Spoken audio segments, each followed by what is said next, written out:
আচ্ছা বলুন তো, জনগণ হলো সকল ক্ষমতার ঊর্ধ্বে। তো জনগণের সঙ্গে কোনো রাজনীতিবিদ টক্কর দিয়ে রাজনীতি করতে পারবে? মাঠে থাকতে পারবে? মাঠে টিকতে পারবে?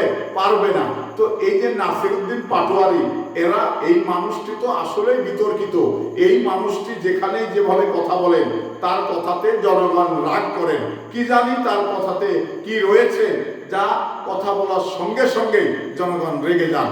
তো আজকে যে একটি ঘটনা ঘটেছে, এই ঘটনায় নাসিরউদ্দিন পাটোয়ারিকে জনগণ হেনস্থা করেছেন এবং শিবিরের দুজন ছেলে তারা কিন্তু এই হেনস্থা করা দেখে তারা কিন্তু পিস্তল বের করেছে। তো জনগণের কাছে কি পিস্তল বের করে টিকে থাকতে পারে? জনগণ যখন ঘিরে ধরবেন তখন কিন্তু আপনার আর কোনো রক্ষা হবে না, আপনার আর কোনো রক্ষা নেই, কারণ জনগণ সকল ক্ষমতার ঊর্ধ্বে। একটি জিনিস আপনাকে মনে রাখতে হবে, আপনি যেখানে যে অবস্থায় থেকে যাবেন সেখানেই কিন্তু জনগণ যদি আপনার পক্ষে থাকে আপনাকে বের করে আনতে পারবে।